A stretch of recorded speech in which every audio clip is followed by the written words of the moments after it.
सबसे पहले मैं सभी मीडिया बंधुओं को बहुत बहुत धन्यवाद देता हूं, साधुवाद देता हूं और बुद्ध पूर्णिमा की जो है बहुत बहुत बधाई देता हूं।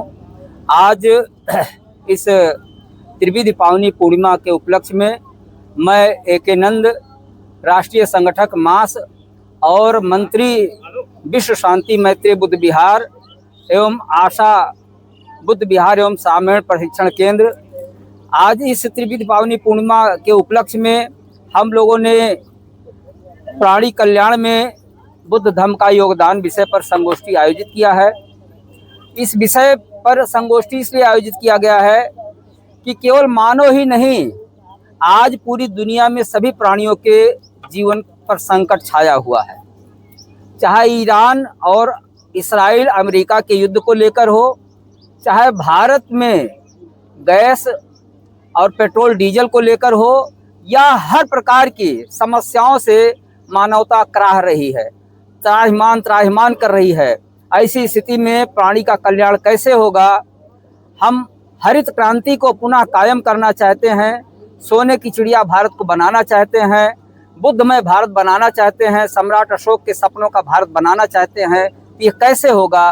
सम्राट अशोक ने अपने संपूर्ण जीवन में जो है सभी प्राणियों के कल्याण के लिए अपना सब कुछ न्यौछावर कर दिया है और यहाँ तक कि अपने पुत्र और पुत्री को भी बुद्ध धर्म के प्रचार प्रसार में लगा दिया है कि जिससे किसी भी प्रकार से दुनिया में किसी भी प्राणी का अकारण अहित न होने पावे।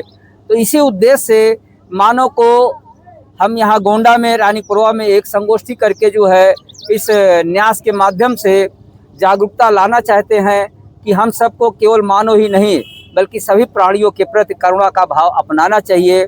सभी प्राणी एक समान है, केवल मानव नहीं, प्राणी एक समान।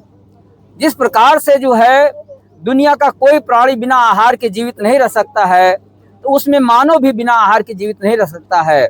आज आहार पर इतना बड़ा संकट आया हुआ है कि हम लोग देख रहे हैं तमाम प्राणी ऐसे हैं, जैसे गिद्ध दिखाई पड़ते थे, चील दिखाई पड़ते थे, बहुत से ऐसे पशु पक्षी दिखाई पड़ते थे हमारे इर्द गिर्द, जो हमारे यहाँ से गायब हो चुके हैं।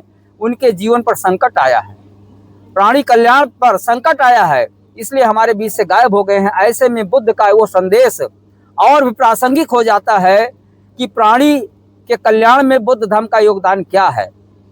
बुद्ध धर्म के योगदान के लिए तथागत बुद्ध ने 80 वर्ष की उम्र तक लगातार उन्होंने केवल एक ही कार्य किया है कि किस प्रकार से जो है सभी प्राणियों का कल्याण हो।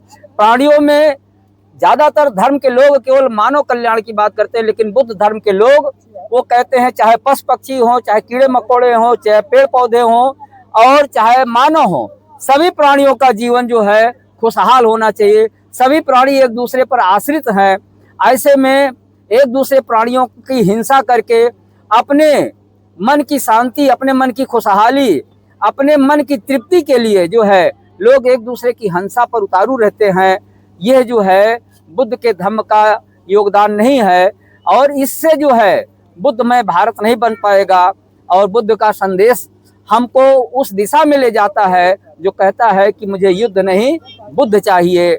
आज पूरी दुनिया के सामने युद्ध नहीं बुद्ध चाहिए का संदेश और भी प्रासंगिक हो गया है, जहाँ पर एक देश दूसरे देश को नीचा दिखाने के लिए, दूसरे देश पर जो है कब्जा करने के लिए, दूसरे देश को आगे बढ़ने से रोकने के लिए जिस प्रकार से जो है लगा हुआ है, संघर्ष कर रहा है, खून खराबा कर रहा है और संपत्तियों का जो है देश का और प्रकृति का क्षरण कर रहा है। हमारे देश में भी प्रकृति का क्षरण बहुत तेजी से हो रहा है और इसका जो है खामियाजा सभी प्राणियों को भोगना पड़ता है, चाहे पशु पक्षी हो, पेड़ पौधे हों, कीड़े मकोड़े हों, यहाँ तक कि प्राकृतिक संसाधन भी उसका जो है शिकार होते हैं। जैसे बड़े बड़े पहाड़ जो है टूट जाते हैं, नदियों की धाराएं जो है विकराल रूप धारण कर लेती हैं। तो इस प्रकार से हम देखते हैं कि प्राणी कल्याण में जो है प्रकृति के जो है सभी संसाधन जो है छत बिछत हो जाते हैं और प्राणी का कल्याण जो है जो नहीं हो पा रहा है। ऐसी स्थिति में बुद्ध का धम्म जो है और भी प्रासंगिक हो जाता है। आपके हम मंच से ये बताएं